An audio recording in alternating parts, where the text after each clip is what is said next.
황금의 집 성막 이야기 성소 세 번째 시간 성막의 덮개입니다. 성막의 뼈대라 할 수 있는 널판과 기둥들은 앙장으로 드리워져 있습니다. 그 위에 4개의 넓은 막, 곧 덮개가 펼쳐져 지붕을 이룹니다.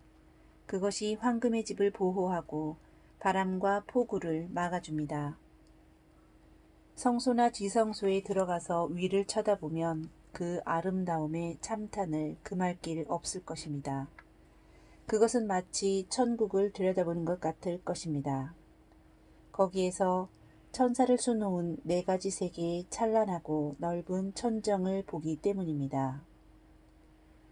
여기 거룩하신 분이 계신다 라는 말이 들리는 것 같을 것입니다.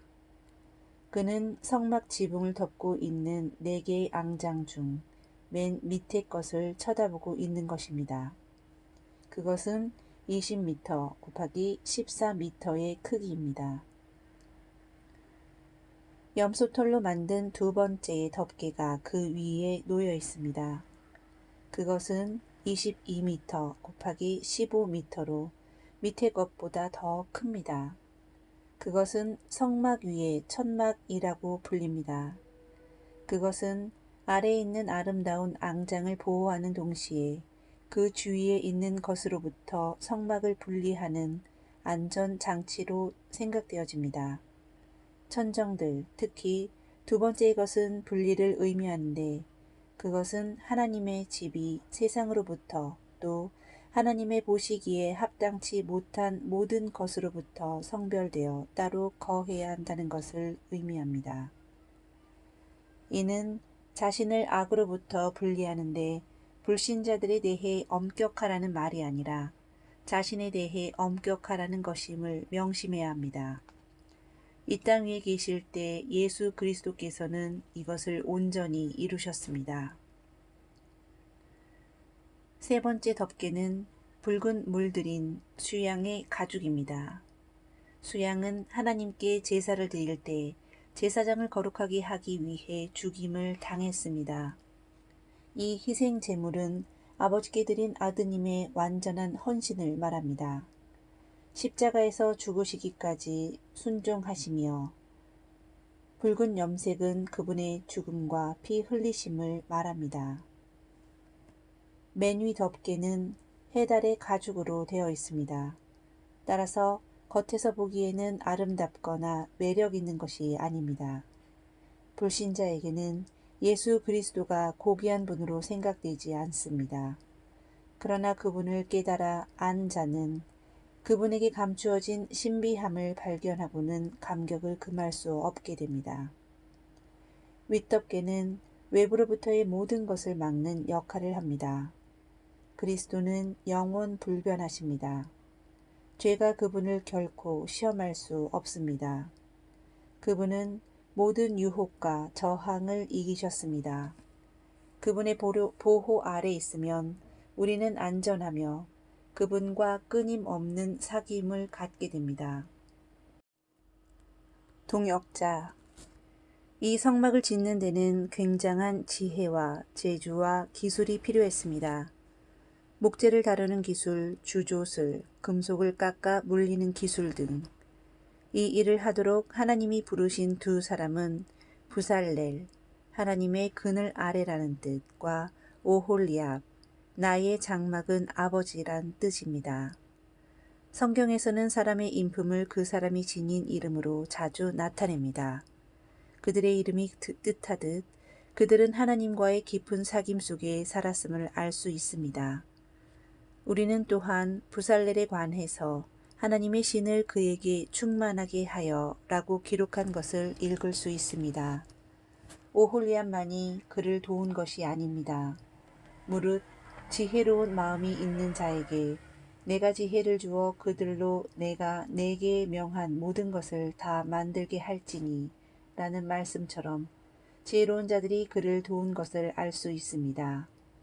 이제 이 지상 위에 우리가 하나님의 집을 세우는데 서로 동역하기 위해서는 각자가 성령 충만을 받아야 하고 지혜를 받아야 합니다.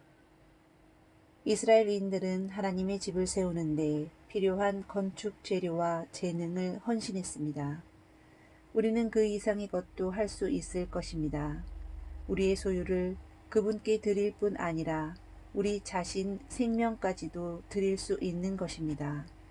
그것은 억지로가 아니라 즐거운 마음으로 하는 것입니다. 그분은 우리가 그렇게 한다고 할지라도 조금도 아까울 것이 없는 엄청난 가치가 있는 분입니다. 우리 자신을 위해 어떤 것을 소유하면 그것은 곧 없어지고 잃어버리게 되지만 그것을 그분께 드리면 풍성한 결실을 맺게 하시며 우리의 영원한 소유로 남겨주십니다. 누가 성막의 휘장을 짜고 수놓았던가요? 그것 또한 대단한 일이었음에 틀림없습니다. 이처럼 중요한 일을 여자들이 했습니다. 여자들은 성막 안에서 제사장들이 하는 일이나 레위인들이 하는 봉사를 할 수는 없었습니다.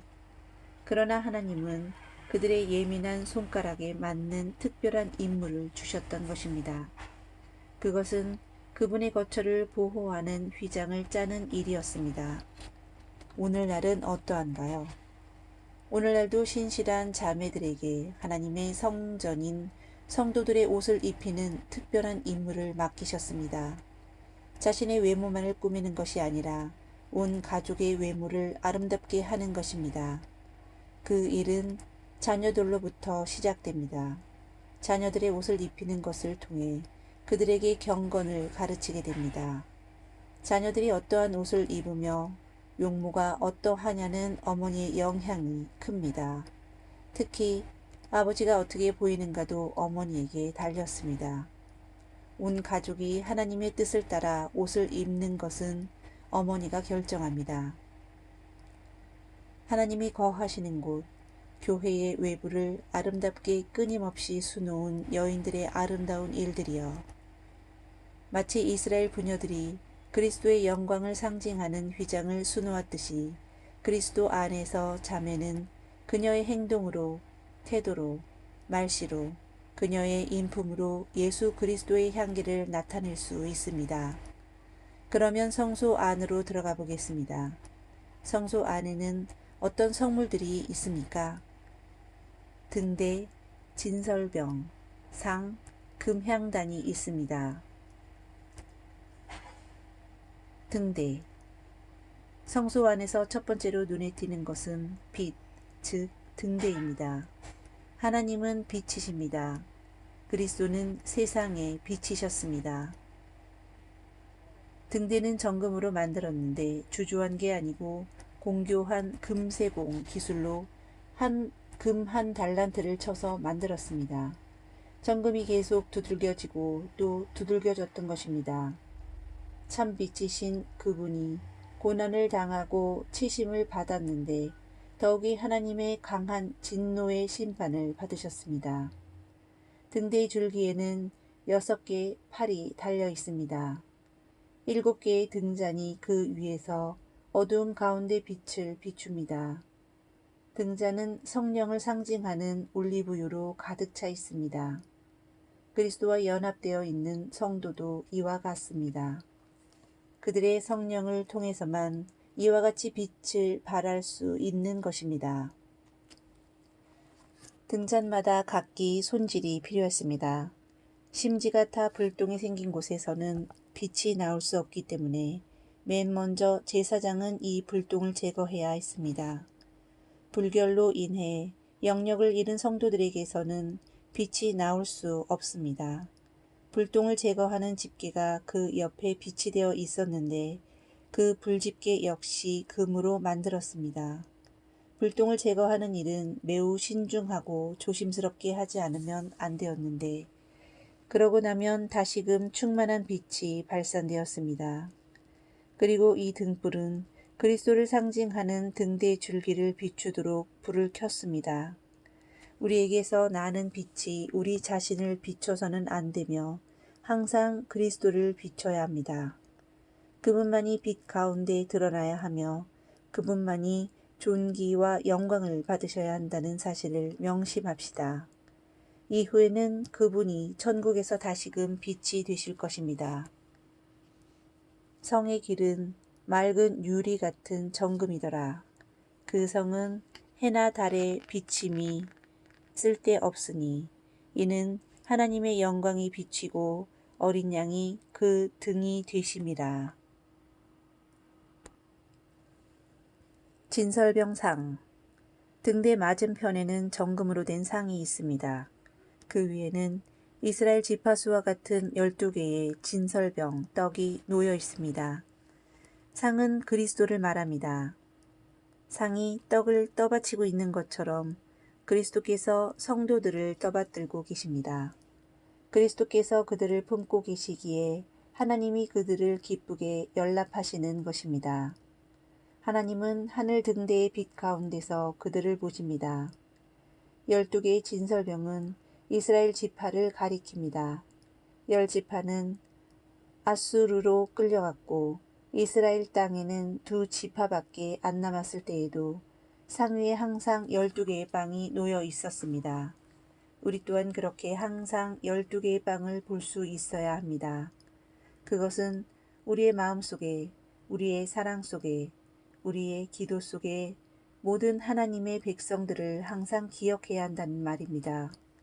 그런데도 성도들 간에 불화와 분쟁과 분파가 일어나고 있음은 어찌된 일인가요? 우리는 그것을 커다란 수치와 부끄러움으로 여겨야 할 것입니다. 우리는 도처에서 하나님의 자녀들을 만나게 됩니다. 그때 우리는 그들과 일체감을 느낍니다. 그들에게 형제의 따뜻한 손길을 뻗쳐서 뜨거운 사랑을 베풀고 싶어집니다. 내가 저희를 위하여 비옵나니 우리와 같이 저희도 하나가 되게 하옵소서. 요한복음 17장 9절로 11절. 상둘레의 손바닥 넓이만한 턱을 정금으로 만들고 그 둘레를 빙 둘러서 다시 금태를 만들었습니다. 그것은 말할 것도 없이 상으로부터 떡이 떨어지거나 미끄러지는 것을 막기 위함입니다. 예수 그리스도는 이 정금 턱이십니다. 이 턱은 손바닥 넓이만큼 했습니다. 그리스도의 손이 그의 백성들을 꼭 붙들고 계십니다. 주님이 자녀들을 보호하고 지켜주십니다. 그리스도의 손이 자녀들을 지키시기에 얼마나 능하신지요. 내가 저희에게 영생을 주노니 영원히 멸망치 아니할 터이요 또 저희를 내 손에서 빼앗을 자가 없느니라. 요한복음 10장 28절.